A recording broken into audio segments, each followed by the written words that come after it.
Bismillahirrahmanirrahim. Qala al-musannif rahimahullah wa nafa'ana bi ulumihi wa bi ulumi masyayikhina fid dharain. Amin. Faslun fi syuruti wujubi shaumi Ramadan. Pasal yang keempat menjelaskan tentang syarat-syarat diwajibkannya berpuasa di bulan suci Ramadan. Wa syurutu wujubi shaumi Ramadana salasatu asya. Ada 3 syaratnya, syarat wujub.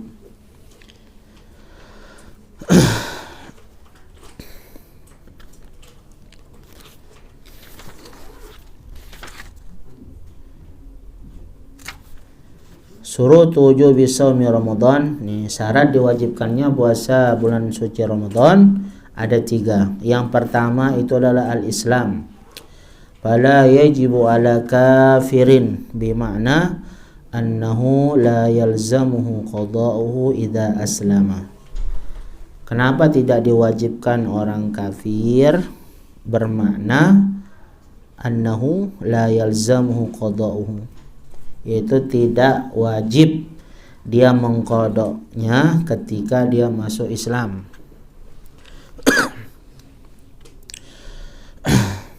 Wala yalzamuna mutalabatuhu bihi hala kufrihi. Nah, tuntutan juga, jadi tidak diwajibkan bagi kita untuk menuntut mereka, ya, menuntut mereka melaksanakan kewajiban-kewajiban yang dibebani oleh syariat. Ini wajib tidak wajib bagi kita meminta orang kafir itu melakukan puasa atau berpuasa, ini wajib.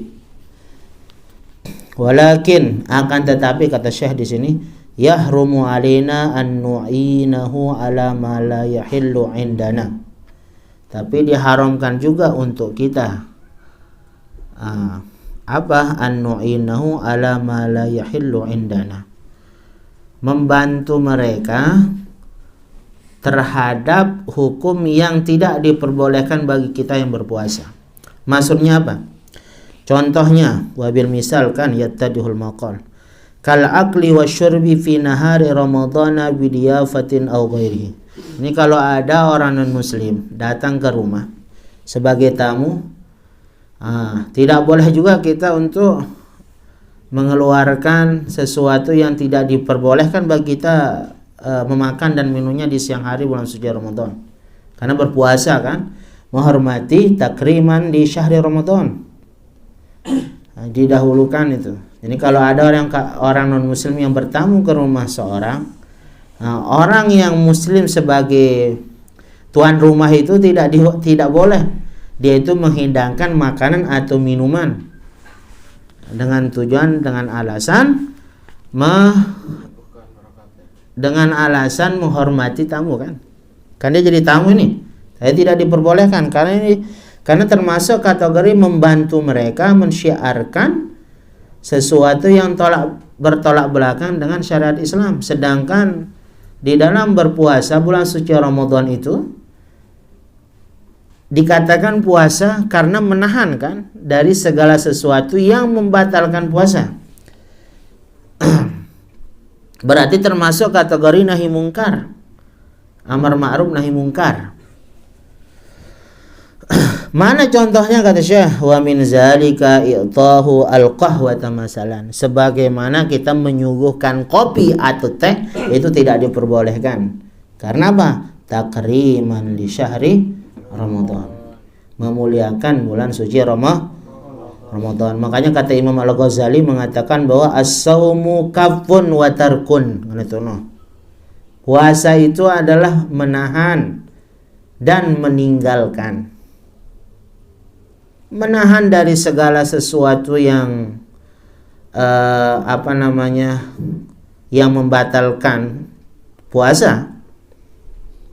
Begitu juga meninggalkannya. Menahan dari segala sesuatu yang diinginkan oleh syahwat. Begitu juga meninggalkannya. Nah, itu disebut dengan as-saumun. Makanya termasuk puasa itu adalah amal batini dia, ya kan? Puasa amal batini. Tidak ada yang tahu kecuali Allah Subhanahu wa taala dan dirinya. Mungkin bisa saja kita mengatakan saya ini berpuasa, tapi kita tidak tahu di belakangnya kan apakah dia itu membatalkan puasanya, dinara ruana puasa atau tidak.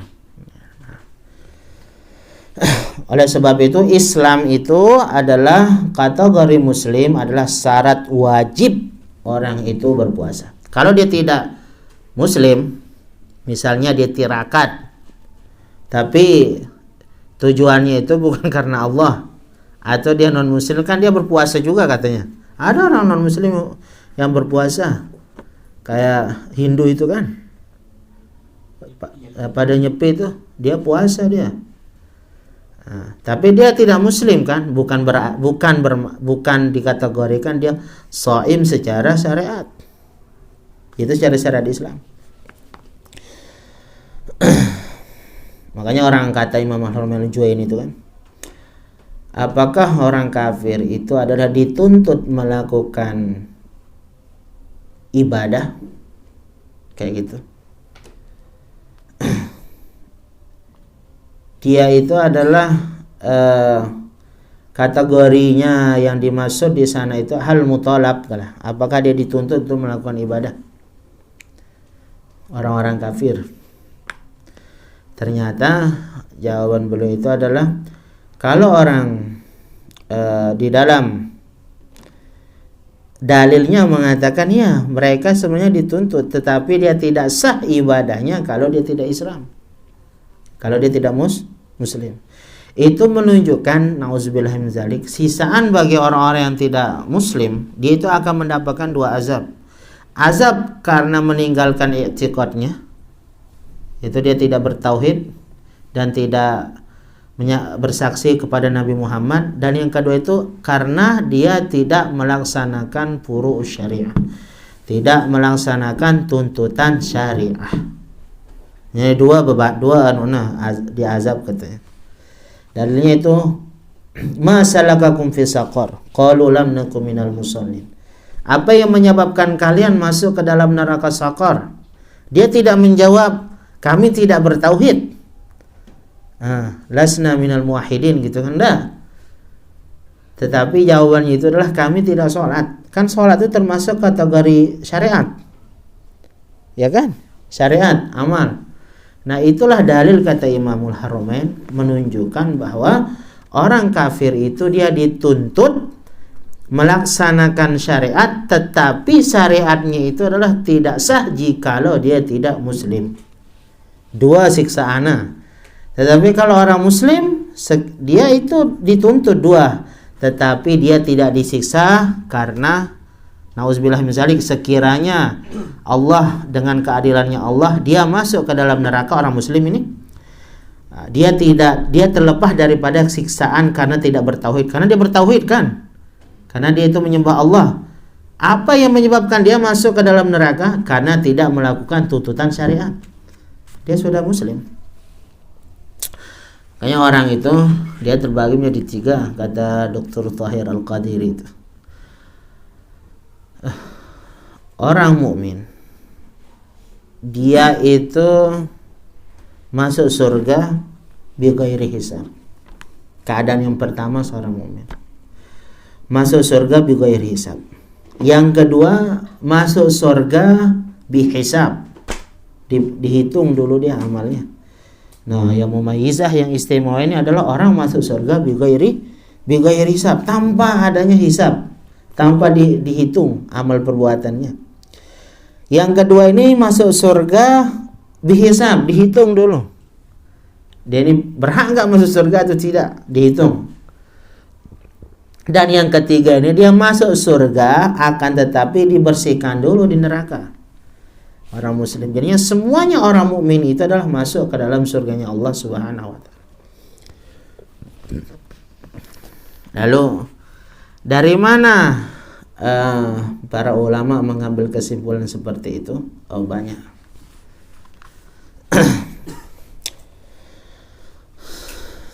Yang kedua, al-bulughu fala yajibu 'ala as-sabi was-sabiyyah lakin yajibu 'ala waliyihima ay ya'murahuma bihi li sab'i sinin in mayyaza wa ataqahu. Nah, baligh ini tidak, ini syarat wajib yang kedua bagi orang berpuasa.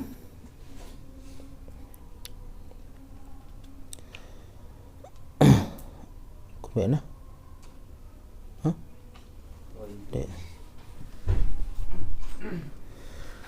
Syarat yang kedua adalah bulugh, baligh kan?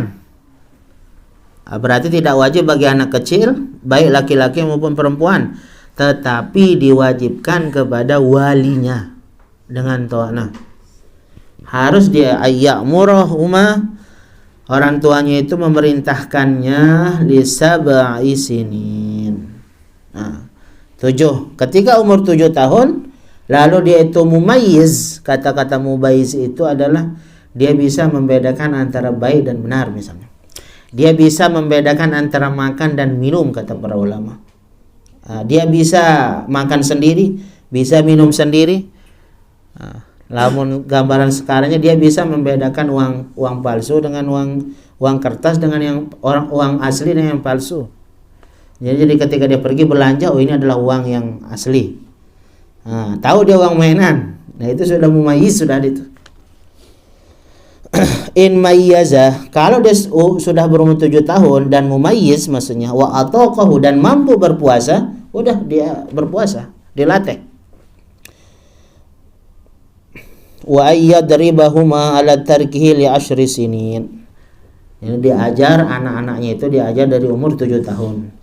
Sedangkan kalau dia enggan berpuasa umur 10 tahun, kata Syekh di sini, hendaklah seorang orang tuanya itu mentakdib dia. Diberikan hukuman, bukan, jangan sampai memukul sampai dia sakit gitu kan, enggak. Itu diberikan hukuman lah, hukuman yang sewajarnya, maksudnya di sini itu hukuman yang sewajarnya. Sumur tahun wala qada alaihim idza balagha, tapi dia tidak wajib berpuasa, tidak wajib. Dan dia tidak diwajibkan mengqada puasanya tertinggal kalau dia itu baligh. Nah, kalau dia batal puasanya umur 7 tahun atau 10 tahun, berarti tidak wajib dia mengqada puasanya. Apa jawaban? Karena dia belum baligh. Karena dia belum baligh.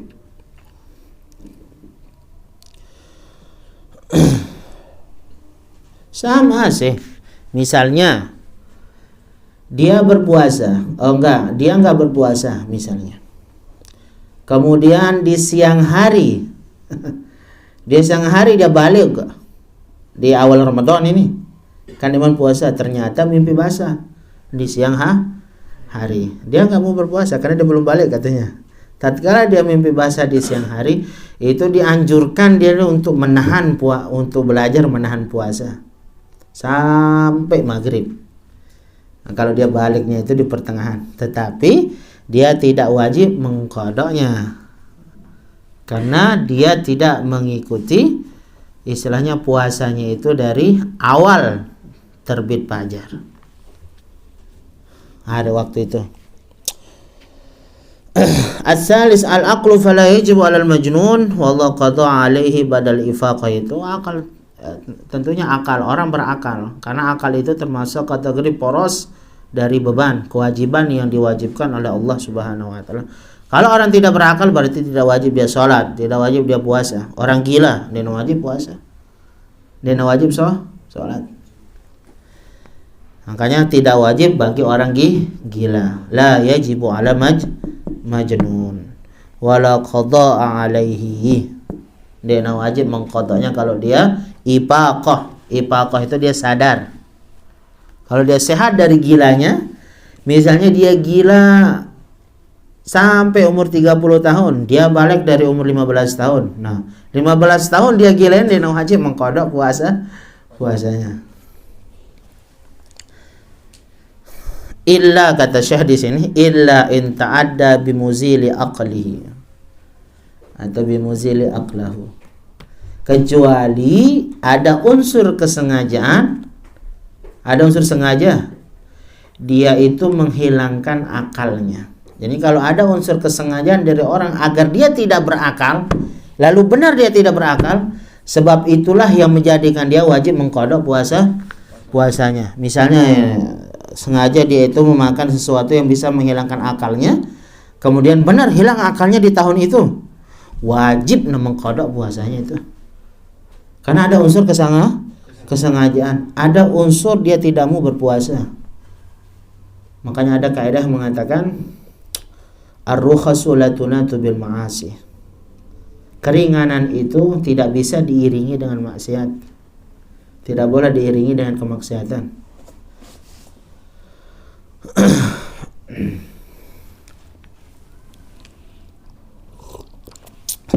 Nah kan kalau ada orang nauzubillah menzalik, kita kembali ke sini. Kemudian dia murtad. Dia kan sudah Islam. Lalu dia murtad. Murtad itu apa? Keluar dari umur 30 tahun nauzubillah menzalik masih muslim. Sampai umur 40 tahun masih muslim.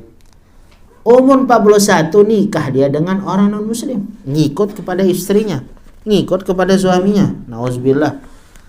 Berarti dia murtad. Dari umur 41, 42, 43, umur 44 tahun masuk Islam dia lagi. Kembali dia ke 3 tahun dia tidak berpuasa, wajib dia mengqadha puasa. Ya bertanya, kan ini dia non muslim, kan syarat daripada wajib puasa itu harus tapi kenapa dia bisa wajib mengqadhanya? Sebab dia itu keluar daripada agama Islam, disebutkan karena kemaksiatan. Itu apa kemaksiatannya? Murtad. Berarti orang yang keluar dari agama Islam disebut dia bermaksiat. Orang yang keluar dari Islam. Sedangkan ketika dia itu keluar daripada agama Islam disebut dengan murtad atau bermaksiat, tidak ada keringanan bagi orang yang bermaksiat atau yang murtad. Itulah kaidahnya itu mengatakan ar-rukhas la tunatu bil ma'asi. Itu kerukhsatan itu, keringanan itu tidak boleh diiringi dengan kemaksiatan. Itu menunjukkan dia itu wajib jadi selama 3 tahun wajib dia mengqadha puasanya. Wajib dia mengqadha sholatnya juga. Sholatnya juga wajib dia mengqadha. Puasa kan juga sholat. Sebab dia keluar dalam agama Islam karena kemurtadannya itu. Bagaimana kalau dia itu murtad, nauzubillah min zalik, 20 tahun? Itu pun kalau dia mendapatkan hidayah kan. Nauzubillah min zalik. Faslun fi man yajuzu lahum fitru Ramadan. Nah ini pasal yang kedua ini adalah menjelaskan tentang orang-orang yang diperbolehkan berbuka puasa di dalam bulan suci Ramadan. Aina wa yajuzu fitruhu li khamsati ashkhas. Ada 5 orang katanya. Orang yang pertama itu adalah al-kabiru fis sinni, orang tua renta yang tidak mampu berpuasa, boleh dia berbuka. Al-ajizu anhu fi jamil azminah, orang yang lemah. Lemah dia nih, sakit dah karena tuanya. Orang tua atau orang yang sakit. Orang tua ini karena dia itu ajiz, karena dia itu lemah, tidak mampu berpuasa, boleh dia berbuka. Baik laki-laki maupun perempuan, zakaran au unsa, baik laki-laki maupun perempuan. Jadi kalau ada orang tua renta tidak mampu untuk berpuasa, lemah ya, di semua waktu, semua keadaan, boleh dia itu tidak berpuasa. Lalu bagaimana? Wajib membayar fidyah, menggantikan puasanya. Wahya muddu tu'amin, mud 1 mud min ghalibi qutil balad li kulli yaumin, yaitu makanan pokok pada daerah tersebut. Ini makanan pokok. Kalau kita di Indonesia bukan gandum, rata-rata menggunakan beras, berarti 1 mud 1 hari. 30 hari dia tidak berpuasa, berarti 30 mud. Mud ya. Bukan mood bermakna kurang mood. Kurang semangat, mood. Berapa ukuran mood? Itu 1 mood itu ukurannya biasanya dihitung dengan 575 gram, dari 500 gram sampai 575 gram beras. Wal mud ritlun wa sulusun Baghdadi, ini adalah ukuran Baghdad ini. Sepertiga ritlun wa sulusul Baghdadi ini. Wahya bil kail misri, kail itu adalah ukuran yang ada takaran, maksudnya kail itu ya, sesuatu yang ditakar, ada dia di Mesir itu bentuknya. Dia itu kayak apa namanya? Gelas besi tapi besar, kayak condong itu apaan. Beli ya. Ada dijual, ada dilihatkan kita di Darul Ifta, itu bentuk daripada kail itu. Nisfu qadahin katanya. Nah, setengah gelas lah, gelas tapi besar bentuknya, bejana. Dan ditafsirkan dimanakan di sini 500 gram. Jadinya maka perhitungannya itu kalau di Indonesia rata-rata dia terhitung dari 500 sampai 575 gram. Tapi saya aja biasanya ya bulatkanlah dari 600 gram. 600 gram berarti belum 1 kilo kan? Sekitar 6 ons ukurannya, 6 ons. 6 ons itu 1 hari kalau dia tidak berpuasa. Jadi kalau ada orang yang tidak berpuasa lalu membayar fidyah, wajib dia mengeluarkan 1 harinya itu adalah senilai 1 mud. 1 mud itu berapa? 575 gram. Bulatkanlah menjadi 600.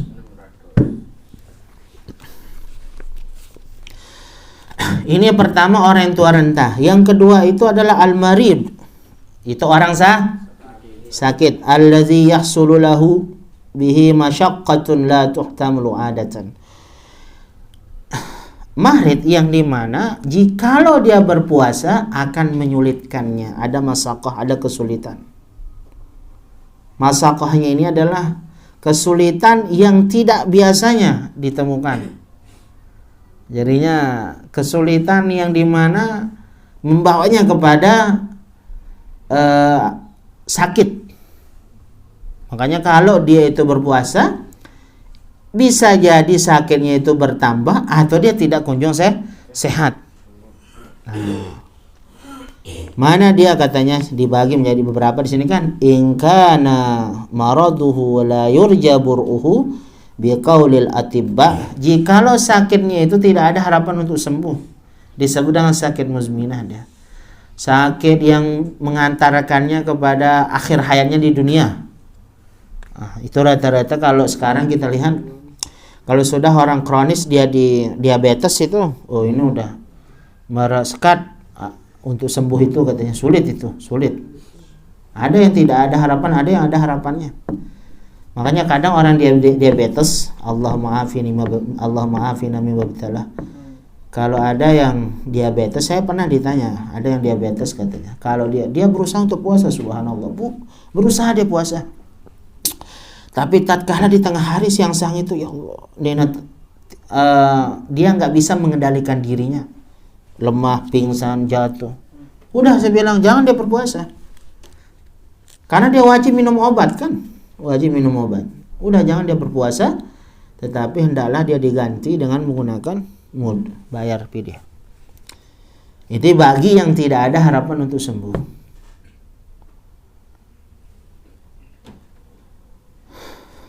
Wajib alaihil fidyatu kal kabir. Nah ini wajib baginya fidyah sebagaimana orang tua.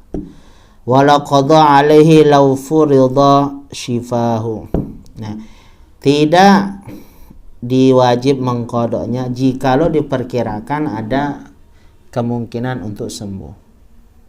Karena ini tidak ada harapan, yang namanya tidak ada berarti ada memang tapi tidak mustahil gitu kan. Tidak mustahil untuk sembuh tapi sulit gitu.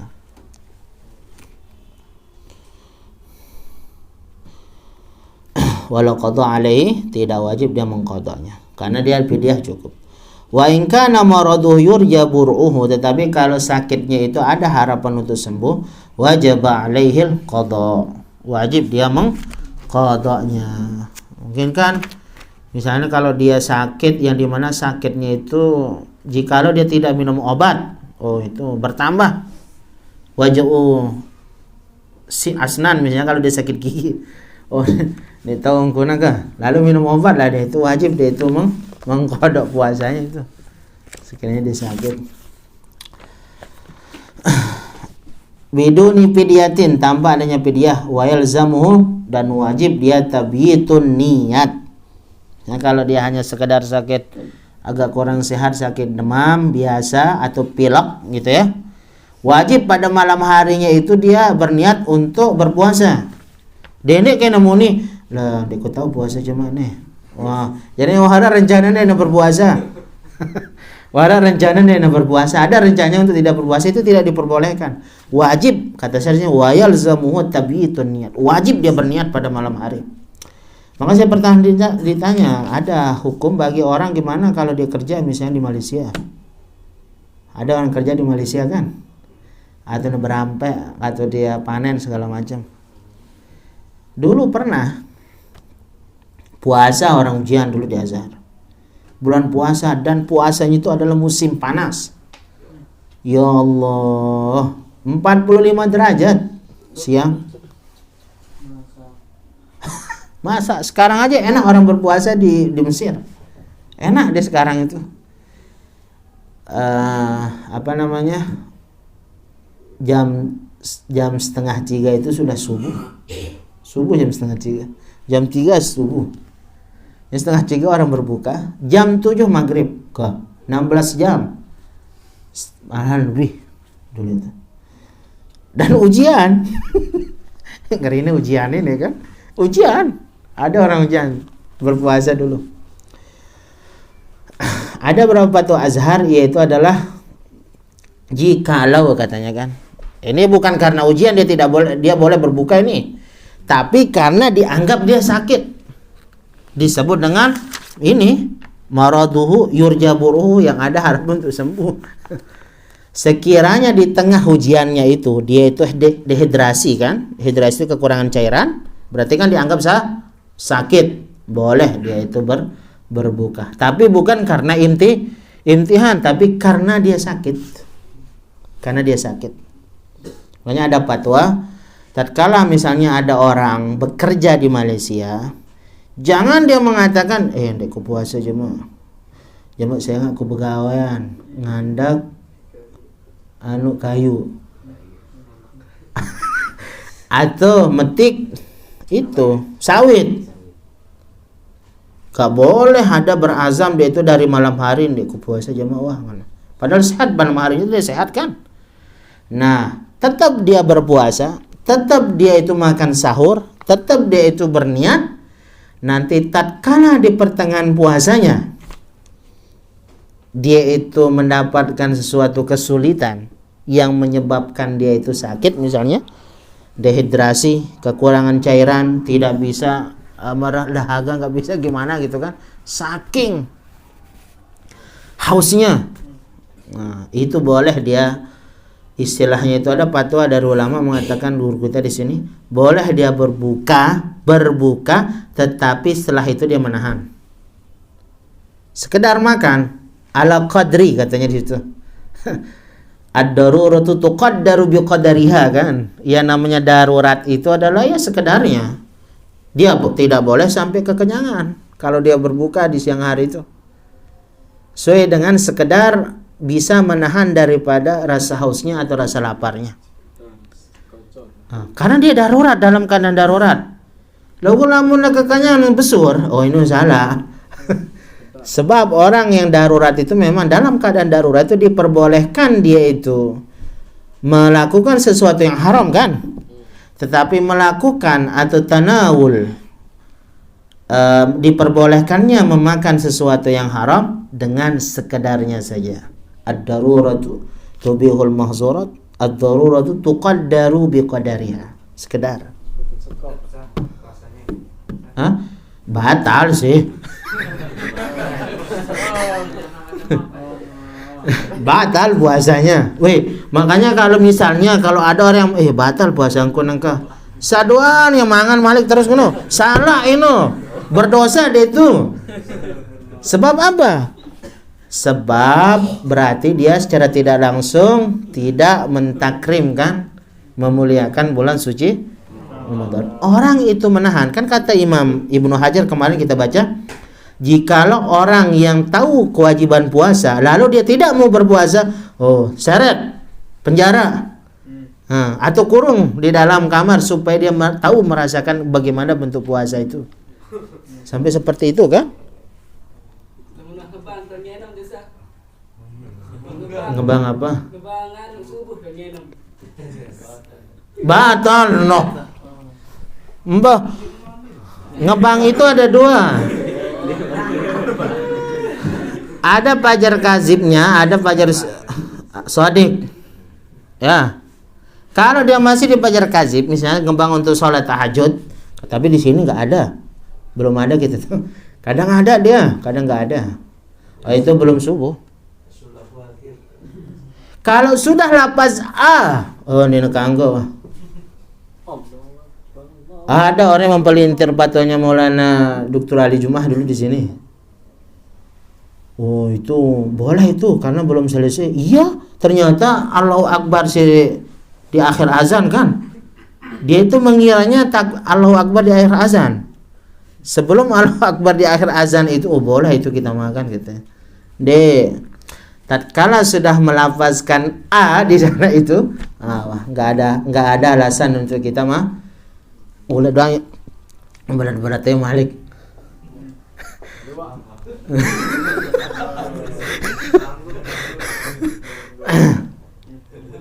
Misalnya di mulutnya ini kan ngebang Allah langsung diludahkan. Makanya dulu ada di Kelayu nih ceritanya. Kalau ini aja bukan karena dia belum azan. Sebenarnya kita bahas di membatalkan puasa situ. Oh ntar lah kita baca. Ini aja kita baca dulu. Wa yalzamuhu tabitu niyati lailan. Ya, tabit mana tabit di sana? Kata bayyata tabit adalah berniat pada malam hari kan. Orang dikatakan baitun yabitu adalah bermalam.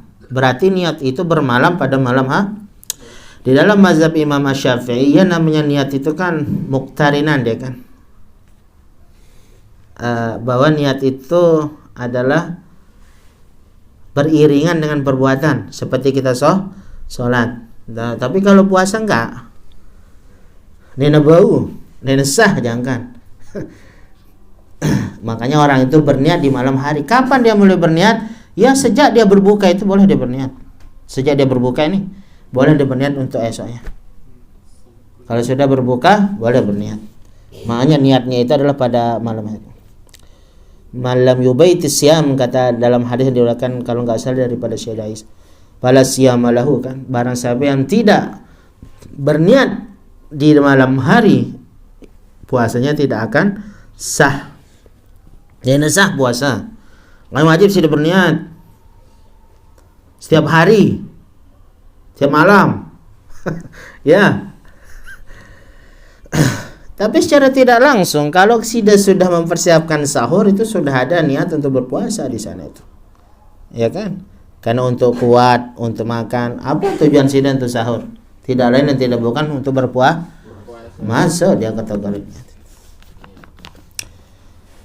Lailan in khaffa maradu apa wa yalzamu tabitu niyati lailan in khaffa maraduhu. Wajib dia niat pada malam hari bagi yang sakit tatkala sakitnya itu reda. Summa in lahiqahu asna'an nahar masyaqqatun sadidatun wahtaja lil fitri aftara bi niyyati tarakhus. Kemudian pada siang hari dia itu ada kesulitan masyaqqah ya. Kesulitan yang sangat sulit. Udah niat berazam untuk berpuasa ternyata sulit dia berpuasa. Penyakitnya itu naik gitu kan. Dehidrasi dia misalnya kalau dia musim panas. Boleh dia berbuka biniyatit tarakhus karena kan dengan niat apa? Mendapatkan keringanan. Wa illa fala. Kalau tidak ya tidak boleh lah. Tapi kalau dia tidak ada, dia tidak mendapatkan masyaqqah, dia kuat untuk bekerja, subhanallah. Luar biasa pahalanya itu. Dia berpuasa, lalu dia bekerja. Luar biasa. Kata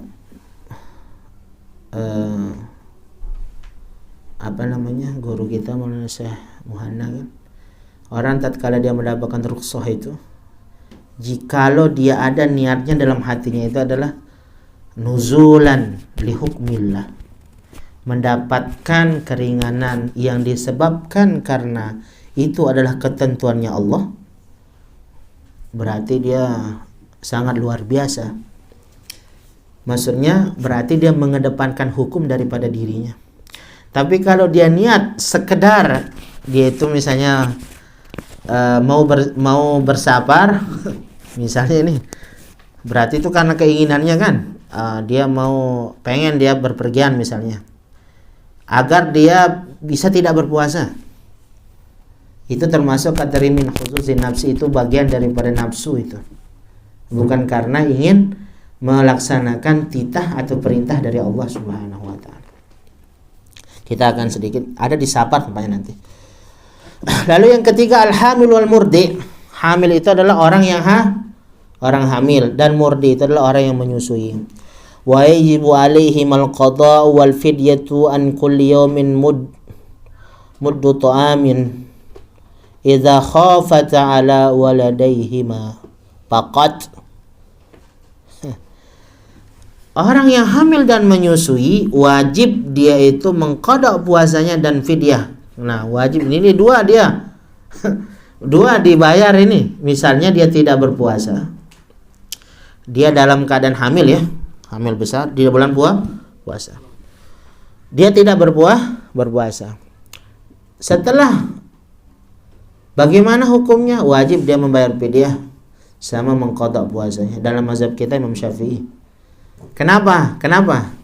Alasannya karena yang ditakutkan itu adalah pada janinnya, bukan dirinya.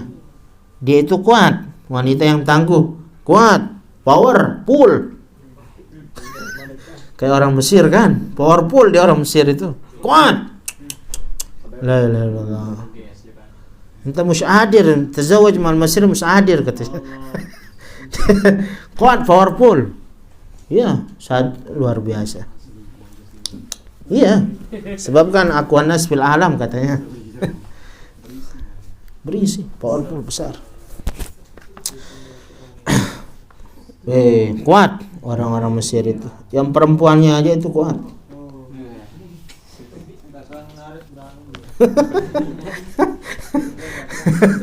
Orangan sih deh. Teperika bilang jelun.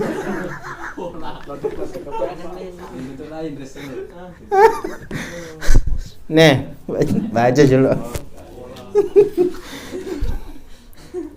Nah, apa kata Syekh di sini? Kalau dia hamil dan menyusui dan dia tidak takut pada dirinya, ingat ya, hanya takut kepada anaknya, wajib dan bayar fidyah sama qada. Bi anta khafa al-hamilu min isqatihi. Karena takut. Kenapa dia takut? Saya enggak takut pada diri saya katanya. Saya itu sehat, tapi yang saya takutkan ini anak saya tuh begelodos sesungguh kan. Kok tiba-tiba nanti kok keguguran dia nanti. Karena dia takut itu berarti takut kepada janinnya, bukan takut kepada jiwanya, jiwa orang yang hamil. Itulah wajib dia itu membayar fidyah dengan mengqadanya. Begitu juga murdi, orang yang menyusui. Kalau dia berpuasa takutnya kekurangan ASI, qillatul laban kan, fayahlikul walad. Ini yang menyebabkan anaknya itu dehidrasi. Misalnya jadi anaknya sakit, yahlikul walad, sakit, atau dia meninggal, takutnya kalau dia hamil, karena tidak ada nutrisi yang masuk kan kepada janinnya. Au yahsulalahu dararun. Ada dararnya, ada bahayanya. Wa in khafata ala nafsaihima walau ma'al walad wajaba alaihim al-qada' faqat. Jadi bisa dibagi dua deh. Kalau dia takut pada anaknya wajib fidyah dan qadha, ingat ya. Tapi kalau dia takut kepada jiwanya, oh saya ini jiwa saya lemah, fisik saya lemah, berarti hanya wajib membayar qadha saja, tidak fidyah.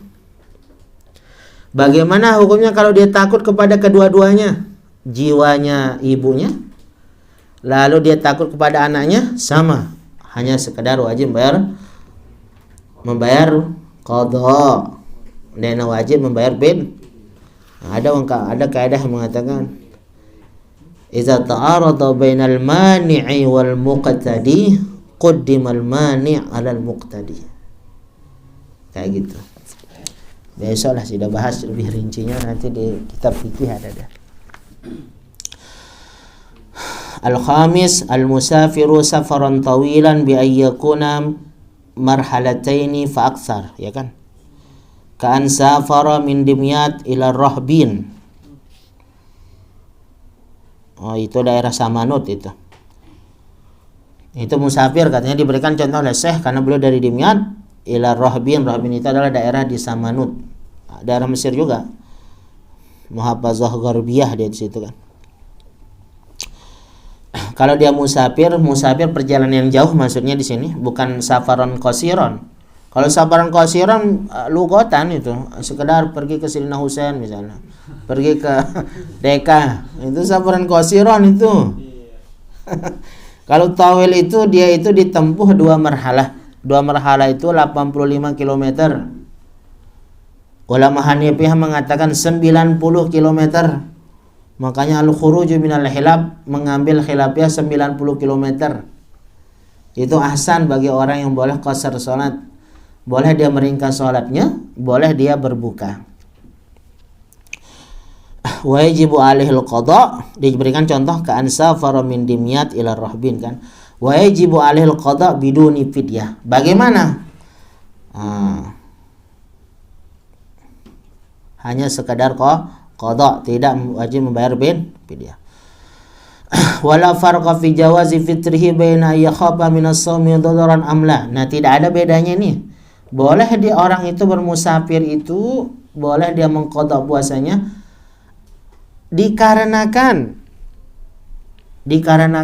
tatkala dia berpergian dia mendapatkan kesulitan ataupun tidak, dia ada masalah. Misalnya kalau kita pergi ke Alexandria misalnya, tidak ada kesulitan kita untuk ke sana, enak pakai mukayyab kan, pakai AC, terus pakai pesawat. Kalau sekarang enak, nggak ada kesulitan, slow, tinggal duduk tidur nyampe. Nah itu boleh dia bermuasa. Jadi orang musafir itu di syaratan ini sakit ampuna kalau dia itu boleh berbuka puasa. Apa yang menyebabkan dia boleh berbuka puasa? Yazid, karena dia musafir. Karena dia musafir. Makanya ada senior aja diceritakan. Dia pulang dari Kairo ini. Subhanallah, menggunakan topi Azhar. Puasa terus. Dia mau mengambil niat rukhsah itu. Ternyata di sampingnya itu ada orang jamaah tabligh kan. Kuat ternyata jamaah tabligh ini. Pas puasa, shaim dong. Ana shaim. Disediakan makan, shaim. La ilaha illallah. Karena saya pakai topi Azhar ini katanya kan. Gak enak dia berbuka. Sebab topi Azhar yang ada di melekat di kepalanya itu. Yang Nina Semel kan itu Azhari, terus dianggap agak lemah-lemah menurut ceritanya. Makanya kalau mau pulang tuh jangan pakai jubah. Dan Semel barangnya udah puasa. Ya, ada batun dah. Karena numpah jubah dekat Jakarta, Nina Semel qasar salat. Nina mau idapna lah mana qasar salatnya gitu ya.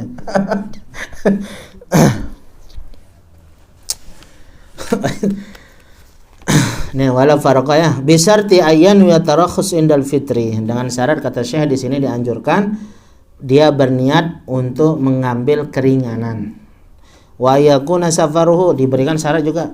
Bagaimana bentuk sabarnya? Ayyakuna safaruhu sabiqan ala saumi bi an safara qabla al-fajri. Jadi itu syaratnya bahwa orang itu mengambil rukhsah tatkala dia musafir. Dia itu musafir sebelum fajar. Katanya di sini. Ini memang luar biasa ini ilmunya mazhab Syafi'i ini. Boleh seperti qasar salat juga. Orang boleh mengqasar salat kalau dia musafir qabla al-fajri nanti di situ. Lagu itu aja di Mesir aja Masya Allah. Tahu wasi' di sini tuh. Muasa dia.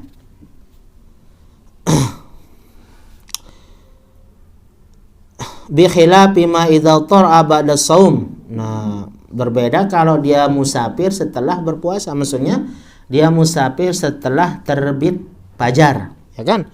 Dia sudah makan sahur segala macam lalu dia pergi bi an shoma summa sabara fi asna'in nahar fala yajuzu lahul fitru fi hadzal yaum. Dalam mazhab kita Imam Syafi'i, kalau dia itu musafir setelah sahur, setelah fajar, tidak boleh berbuka kayak gitu. Karena dia bermusafir setelah fajar. Karena kan. Ini kan kita khusus pada mazhab Syafi'i kita pelajarin. Apa dalilnya mengatakan kata para ulama di dalam hadis Nabi itu, makanya Imam Ahmad bin Hanbal itu tatkala ditanya atau kan, apa orang itu tatkala diberikan perbuat ibadah yang rukhsah sama yang azimah. Ibadah yang rukhsah, ibadah yang ringan, jadi diberikan keringanan oleh syariat. Naris boya meringkas sholatnya 4 rakaat menjadi 2. Tatkala dia musafir kan? Tatkala dia musafir boleh. Imam Ahmad dalam mazhab Imam Ahmad bin Hanbal itu luar biasa. Ambil rukhsah. Boleh. Sebab apa? Allah Subhanahu wa taala, innallaha yuhibbu an tu'ta rukhasuhu kama yuhibbu an tu'ta azaimuhu, katanya dalam hadis kan. Sungguhnya Allah itu suka juga orang itu mengambil rukhsah sebagaimana dia mengambil azimah. Sama. Ini sekarang Allah mencintai engkau mengambil rukhsah itu sendiri, katanya. Seperti mengambil azimah. Makanya di dalam beberapa hadis laisal birru min kan, tidak ada kebaikan lah daripada sabar kalau dia dalam keadaan berpuasa. Ya, laisal birru min asyam fi safar. Wa bil makna itu. Tidak ada kebaikan orang itu berpuasa tatkala dia itu bermusafir. Makanya sampai-sampai kalau ada mazhab fikih sampai-sampai mewajibkan dia itu berbuka tatkala dia musafir. Nasnya dalam Al-Qur'an katanya. Nasnya ada dalam Al-Qur'an. Gak sah, dia sah puasanya kalau dia bermusafir. Sampai seperti itu ada yang memegang nas. Tidak sah dia itu berpuasa dalam keadaan musafir. Sekiranya dia berpuasa dalam keadaan musafir, katanya wajib dia mengqada puasanya itu. Tapi kan kalau dalam mazhab yang kita ambil adalah wa antasumu khairul lakum itu. Sekiranya engkau mampu untuk berpuasa, ya udah khairul lakum, kebaikan untukmu. Kita baca sedikit. Faslun fi suruti sihhati shaum. Ini adalah pasal yang ketiga, adalah syarat-syarat sahnya berpuasa. Wa yushtaratu li sihhati shaumi sittatu asya. Al-awwal Islam fala yasihu shaumu kafir. Nah, ini wajib puasa ya. Wajib Islam, tidak sah puasanya orang kafir. Wa taqaddama annahu la yajibu alaihi qada'uhu, ya, tidak wajib diqadanya kalau orang kafir sah. Yang kedua adalah al-aqlu fala yasihu shaumu majnun. Ini syarat sahnya puasa. Tidak begitu juga tidak sah puasanya orang gila. Wa taqaddama, sebagaimana maksudnya disebutkan di dalam surut wujub itu, syaratul wujub, syarat wajibnya berpuasa. Annahu in ta'adda bimuzili aqlihi wajib alaihi al-qada wa illa falah. Sekiranya dia itu gila karena ada unsur kesengajaan, ingat ya, wajib dia mengqadanya. Yang ketiga, syarat sahnya puasa dikatakan sah, puasanya itu dianggap sah, an-naqa'u minal haidhi wan nifas, suci dari haid dan jami'an nahar, semua di siang hari itulah. Misalnya kalau dia itu suci dari terbit fajar, dia suci sampai terbenamnya matahari, jami'an nahar, itu maksudnya jami'an nahar, itu sah ibadah puasanya. Misalnya fala yasihu shaumu haidin wa nufasa, tidak sah puasanya orang yang haid dan orang yang nifas. Nifas itu adalah setelah melahirkan, tidak sah. Wajibu alaihi qada'uhu, wajib mengqadanya. Ar-rabi intifau igma'in wa sukrin, nah dia tidak pingsan, wa sukrin dia tidak mabuk, fi juz'in minhu, pada waktu puasa itu. Dinara mabuk, dinara igma, tidak pingsan. Fala yasihu shaumu mugman alaihi wa sakran in istagraqal igma'u wa sukru jami'an nahar. Tidak sah puasanya kalau dia itu pingsan dari terbit fajar sampai terbenam matahari. Kayak gitu, dia sah. Tidak sah, maksudnya wajib dia mengqadanya itu. Wajibul qada walal mughma alaihi mutlaqan wa ala sakran in ta'adda bi sukrihi. Ini dia lanjutannya, wajib mengqada ya. Wajib mengqada puasanya, yang tadi itu saya ulang. Tidak sah puasanya orang yang mughma, orang yang pingsan, kalau dia itu tidak mendapatkan puasa di siang hari itu. Tidak mendapatkan puasa. Maksudnya dia pingsan dari terbit fajar sampai terbenam matahari. Tapi wajibul qada 'alal mughma alaihi, bagaimana, siapa yang wajib mengqadanya? Wajib dia mengqada puasa atas mughma alaihi, atas orang yang pingsan, wa 'alas saqran in ta'adda bisukrihi. Nah, ini dia in ta'adda. Wajibnya itu hanya sekedar kalau ada unsur kesengajaan. Tapi kalau tidak, ya tidak wajib berarti. Ya. Kalau ada unsur kesengajaan, dia itu gara-gara dia minum obat pil atau segala macam, dia itu pingsan, ada unsur kesengajaan ini agar dia tidak berpuasa. Nah, itulah yang mewajibkan dia itu mengqada puasanya, disebabkan karena dia itu pingsan atau mabuk itu. Yang kelima yang wajib, syarat sahnya puasa itu adalah an-niyat, niat, ya. Fala yasihu biduni niyah, tidak sah puasa orang tanpa berniat. Yang keenam, al-imsaku anil mufattirat minal fajri ilal ghurub. Nah, ini dia. Yang keenam itu adalah menahan mufattirat, dari hal-hal yang membatalkan puasa. Dari mana? Dari fajar sampai terbenam matahari. Wallahu ta'ala a'lam. Subhanakallah wa bihamdika asyhadu an la ilaha illa anta astaghfiruka wa atubu ilaik. Bismillahirrahmanirrahim.